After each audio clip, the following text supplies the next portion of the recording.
Gente, tudo bem? Leandro Monteiro, que Deus abençoe sua vida. Por volta aí do início de novembro, essa imagem foi colocada na Praça das Nações Unidas e tem causado muitas dúvidas entre as pessoas pelo fato de esta imagem estar sendo associada ao que está escrito em Apocalipse capítulo 13, versículo de número 2, onde diz que a besta que vi era semelhante ao leopardo. Então, por se tratar de ONU, por se tratar de uma imagem que dizem estar simbolizando a paz mundial, as pessoas estão perguntando se isso tem a ver com o anticristo e etc. Tá? Então, eu gostaria aqui nesse vídeo de dar o meu parecer, a minha opinião sobre esta imagem e o que de fato ela representa e qual seria o seu significado no quadro profético. Bem, o que estão falando? Estão falando que é a imagem da besta colocada na Praça das Nações Unidas para representar aí a falsa paz, tá? Mas o que de fato é essa estátua? Se trata de um aljibe, que é um monumento feito de madeira, trazido da cidade de Oaxaca, parece que é assim que pronuncia, pelo embaixador mexicano Dom Juan de la Puente, tá? E foi colocado ali para representar a paz. É interessante que a paz sempre foi representada por uma pomba branca e agora estão mudando a representação da paz. Enfim, é uma figura folclórica, tá, gente? Inclusive tem filmes da Pixar que mostra essa figura, que ela tem a responsabilidade de conduzir pessoas do mundo dos mortos, parece, para o mundo dos vivos. E essa figura folclórica foi colocada ali para representar a paz mundial, a paz em 2021, a paz em 2022. Não é a única estátua, não é a única figura, mas tem causado dúvidas entre as pessoas. As pessoas têm perguntado se tem algum tipo de ligação à besta do Apocalipse capítulo 13, verso de número 2. Bem, tem três perguntas aqui para fazer. Primeiramente, qual a intenção da Organização das Nações Unidas em colocar uma imagem como essa? Desculpe, gente. Uma imagem como essa. Qual seria a intenção? São perguntas que a gente tem que fazer. Né? Será que de fato eles queriam causar alguma polêmica colocando um animal folclórico parecido com um leopardo com asas? Né? E é importante aqui falar que o livro do Apocalipse, capítulo 13, versículo de número 2, você vai ver que o leopardo ali não tem asas. Na verdade, a visão de um leopardo com asas está lá no livro de Daniel, no capítulo de número 7, versículo de número 6, que eu vou explicar um pouquinho mais à frente. Então, para mim, em termos aí de intenção, o porquê a ONU colocaria algo parecido com leopardo. E há fontes que dizem que isso aí nem é um leopardo, tá, gente? É um jaguar, tá? E quando a palavra vai falar de um leopardo. Mas é a pergunta que eu faço, por que a ONU faria isso? Tá? Tem gente que pensa que a ONU ela tem poder sobre todas as nações e não é verdade. A ONU, apesar de ser uma organização importante, ela é tão poderosa. Satanás usa a ONU e pode usar a ONU para os seus desígnios? É claro que sim. Tá? Principalmente nesses tempos onde fala-se muito de globalização, onde o mundo caminha para um sistema único em termos econômicos e etc. Tá? Mas é uma coisa de se perguntar por que a ONU faria isso? Né? Por que ela colocaria algo para causar esse tipo de intriga? Então, algumas coisas, no meu ponto de vista, não faz sentido. Outra pergunta é qual é a intenção do diabo? Se uma imagem dessa fez pessoas recorrerem à Bíblia. E eu fico me perguntando, será que Satanás colocaria um monumento para fazer as pessoas recorrerem à palavra, recorrerem ao livro que fala acerca da sua derrota, que fala acerca do seu fim, né? A mostrar às pessoas quais são as suas intenções? Eu me pergunto, por que Satanás mostraria algo que faria as pessoas recorrerem a Deus, recorrerem à palavra de Deus? Então, para mim também não faz sentido. E outra pergunta é qual seria a intenção de Deus. Digamos que alguém diga que Deus inspirou alguém a colocar isso. E qual seria a intenção de Deus permitir que alguém coloque uma estátua dessa? Que a palavra de Deus, a Bíblia, as Escrituras já nos são suficientes. Não precisamos das ferramentas da ONU nem de ninguém. A palavra está à nossa disposição e o Espírito Santo está aqui para nos revelar os segredos daquilo que precisa ser revelado, tá bom? Deus, eu vejo dessa forma, Deus é um Deus que quer revelar. Deus não é um Deus de coisas escondidas. Deus não é um Deus de ocultismo.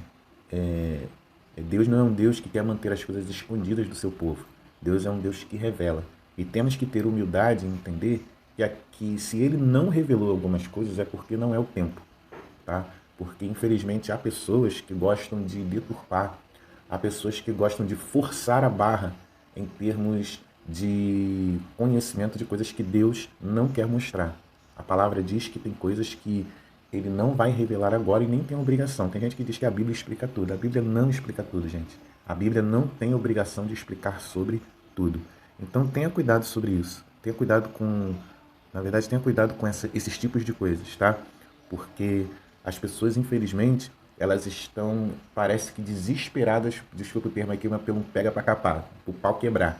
Tem pessoas que acham que o cristianismo só vai sobreviver se colocarmos doses de adrenalina. Parece que tem crentes que só vem sentido no cristianismo, na escatologia, quando se é aplicado doses de adrenalina. Existe a escatologia hollywoodiana, a escatologia de internet e existe a escatologia bíblica. E a escatologia bíblica não é uma escatologia de perturbação, e sim uma escatologia de consolo. Tá? A vinda de Jesus não é para perturbação da igreja, a vinda de Jesus é para consolo da igreja, tá bom? Mas, no entanto, qual é o seu ponto de vista, Leandro, sobre essa estátua? Para mim é só uma estátua, para mim colocaram somente para dar uma mensagem de paz, lembrando também, gente, que a paz, a gente buscar a paz não é errado, pelo contrário, é aconselhável. Paulo fala que a gente, inclusive, deve orar pelos ministros, deve orar pelas autoridades, para que paz, tá? A gente tem que entender que buscar a paz, orar pela paz e promover aqueles que desejam a paz não é errado. É claro que sabemos que a paz verdadeira, a paz real, é a paz em Cristo Jesus. Jesus disse que deixe-vos a minha paz vos dou e não vou lá dou assim como o mundo a dá. Nós sabemos que por mais que os homens tentem fazer a paz, ter a paz, enquanto o pecado está no homem, enquanto a ganância está no homem, enquanto as decisões erradas estão no homem, essa paz não será possível. A paz verdadeira somente em Cristo Jesus, que inclusive é chamado de príncipe da paz. Bem, Leandro, se para você aquele jaguar, o leopardo, não se trata da imagem da besta, né? O que então é o leopardo de Apocalipse capítulo 13, versículo 1 e 2 e o de Daniel capítulo 7, versículo 6? Lembrando, gente, que eu gostaria de enfatizar isso aqui para vocês, de comentar isso aqui com vocês, que existe muita gente sensacionalista, existe muita gente, como eu falei aqui, que é um apocalipse hollywoodiano, quer que o pau quebre forçando a barra, né? Fica forçando alguns textos, fica imaginando. Às vezes são pessoas inteligentes, e quanto mais inteligente a pessoa a tendência é ser mais imaginativa. Então a gente tem que ter cuidado com isso. Eu lembro que quando as Torres Gêmeas caíram, algumas pessoas, para falar que aquele evento estava ligado à Bíblia, pegaram um texto lá de Daniel, no capítulo de número 8, onde fala de um bode, né? Deixa eu até pegar aqui, Daniel, capítulo de número 7, na verdade Daniel, capítulo de número 8, aí pegaram esse texto e falaram que as torres gêmeas, elas estavam ligadas a esse tipo de visão, né? E no versículo 3, aí levantei meus olhos e vi eis que um carneiro estava diante do rio, o qual tinha 2 chifres, e os 2 chifres eram altos, mas um era mais alto do que o outro. Deixa eu ver se eu pego aqui a Bíblia, mostrar. É muito interessante. Deixa eu ver se eu acho aqui. Desculpa, gente. Como, infelizmente, nós nos tornamos muito analistas. A gente parece que quer o tempo todo coisa que a Bíblia não quer mostrar, enfim, né? Mas pegaram Daniel, deixa eu pegar aqui o livro de Daniel. Desculpa, eu tô aqui no meu celular, tá, gente? Eu tô mostrando para vocês aqui o que pensaram, né, quando aconteceu, né, no dia 11 de setembro. Aí no versículo de número 3 vai dizer assim: levantei os meus olhos e vi. Tá aqui, tá, gente? Versículo 3, ó. E levantei os meus olhos e vi, e eis um carneiro que estava diante do rio, o qual tinha 2 chifres, e 2 chifres eram altos, mas um era mais alto do que o outro.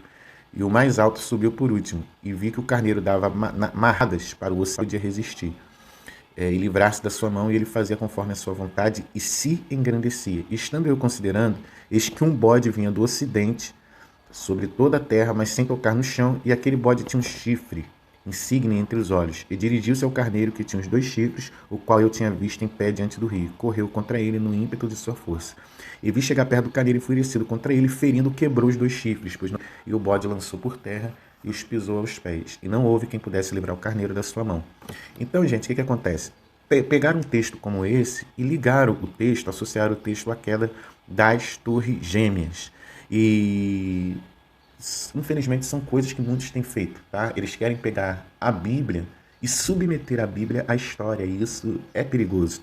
Isso às vezes é um equívoco, na verdade isso é um equívoco terrível. Na verdade, nós devemos pegar a história e submeter a Bíblia com toda a humildade, com todo o cuidado, sabendo que tem coisas que a gente vai precisar do tempo para ver se de fato é aquilo, para que não tenhamos uma escatologia precipitada, tá? Depois, se a pessoa tivesse um pouquinho de boa vontade, se for ler mais o livro de Daniel, o próprio livro vai explicar quem de fato era aquele carneiro e quem de fato é o bode. No versículo 20, você vê que a Bíblia vai explicar a própria Bíblia. Aquele carneiro que viste com 2 chifres são os reis da Média e da Pérsia, mas o bode peludo é o rei da Grécia. Então, está falando do império que ia cair e do império que ia dominar, tá, gente? Então, a própria Bíblia, ela se explica, tá? E é uma coisa que a gente tem que ter em mente, que a palavra, né, para que a gente tudo, a gente precisa ter essa unidade para entender que o Espírito Santo está no controle da história, que o Espírito Santo é o maior intérprete da Bíblia e que a própria Bíblia ela pode se interpretar. E entenda que as coisas para que se deve ser lido de forma literal. Se não faz sentido, devemos buscar outros recursos, tá? Entendendo que nós devemos respeitar os sigilos da palavra de Deus, porque tem coisas que Deus ele trancou pela fechadura da parte de dentro. Tá bom, gente? Mas, Leandro, quem são, então, os leopardos de Apocalipse, capítulo 13, verso 1 e 2, e Daniel, capítulo 7, versículo 6?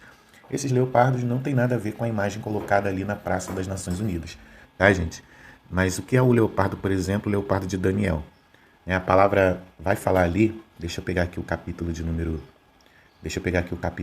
7, o versículo de número 6, quando vai falar acerca desse texto. Versículo de número 6. Deixa eu pegar aqui, a partir do versículo 1, você vai ver o que Daniel estava tendo. No primeiro ano de Belsazar, rei da Babilônia, teve Daniel sonhos e visões e da sua cabeça quando estava na sua cama. Escreveu logo o sonho e relatou a suma das coisas. E falou Daniel e disse: e vi dos 4 ventos do céu que agitavam o mar, e os 4 animais grandes diferentes um do outro. O primeiro era como um leão, tinha asas de águia. Enquanto eu olhava, foram arrancadas as asas e foi levado da terra e posto em pé como um homem, e foi lhe dado um coração de homem. Continuei olhando, eis aqui o segundo animal, semelhante a um urso, o qual levantou-se de um lado, tendo na boca 3 costelas entre os seus dentes, e foi lhe dito assim: levanta-te e devora muita carne. No versículo 6 diz: depois disto eu continuei olhando, eis aqui outro semelhante a um leopardo.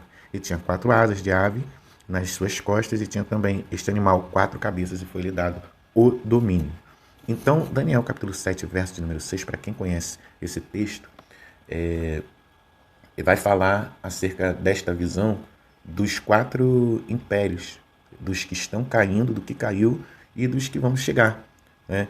E no versículo 6 está falando exatamente sobre, né, o primeiro é o leão, que representa o Império Babilônico, o segundo é o urso, que representa o Medo-Persa, e o terceiro é o Império Grego, tá? E essa imagem aí do leopardo, essa visão do leopardo, isso significa a velocidade, a rapidez com que o Império Grego conquistou o Império, né? E aponta também para a figura de Alexandre o Grande, que foi um grande conquistador, mas que morreu cedo. O Império Grego, que foi do ano de 331 a 168 a.C. Esse leopardo ele tinha 4 asas e 4 cabeças. As 4 cabeças, elas representam os 4 generais de Alexandre: Cassandro, Ptolomeu, Seleuco, Lisímaco. E as 4 asas significam a rapidez com que o Império Grego cresceu nas 4 direções. Então, a maioria dos estudiosos, ao comentarem sobre esse leopardo de Daniel capítulo 7, verso número 6, entendem que estava se tratando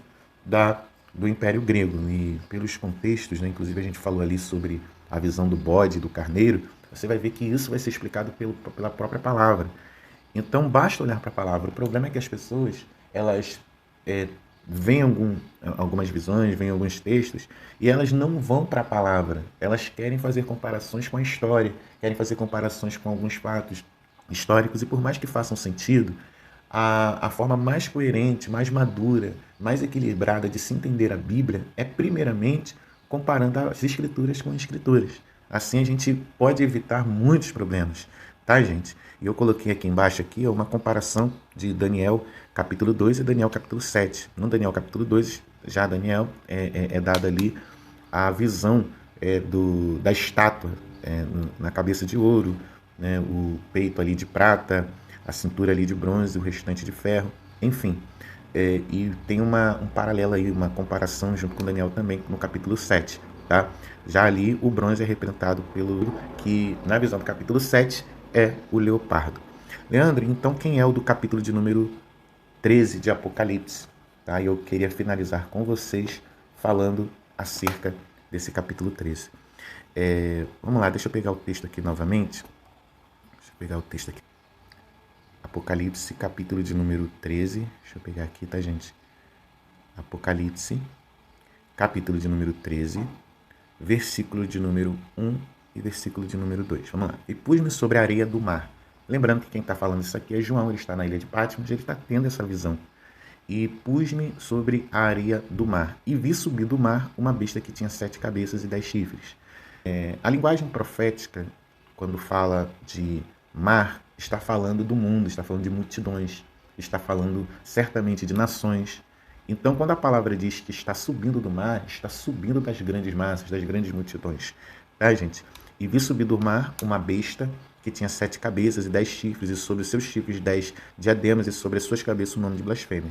E a besta que viera semelhante ao leopardo, e seus pés como de urso, e a sua boca como de leão, e o dragão dele, o seu poder, o seu trono e o grande poderio. Deixa eu voltar aqui. Tá? Lembrando, gente, que no livro do Apocalipse, como eu falei aqui com vocês, mar representa o mundo, representa multidões, cabeças representa reinos, governos, chifres representa lideranças, besta representa sistema e dragão representa o próprio Satanás, tá? Dado isso, entendemos o seguinte, as asas de asas, elas, ali no livro de Daniel, quando é falado sobre Daniel ali no capítulo 7, estava a rapidez.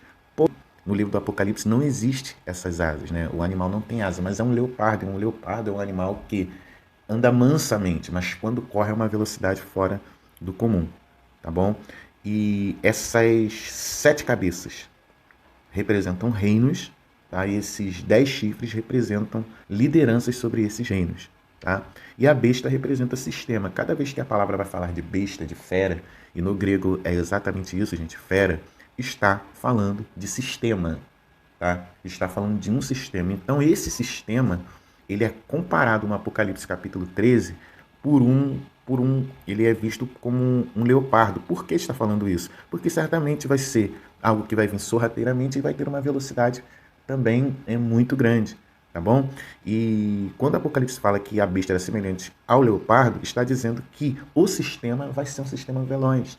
Possivelmente isso será cumprido durante o período da grande tribulação, porque você vai ver no texto seguinte que vai falar dos 42 meses, né, no versículo 5, que foi lhe dado uma boca para proferir grandes coisas e blasfêmias, e teve o poder para agir por 42 meses, nos seus 3 anos e meio. Por anos, o anticristo vai agir durante esse tempo aí, muito precisamente em 3 anos e meio, onde muitas coisas vão acontecer. Então, é um sistema que não vai durar tanto tempo, né?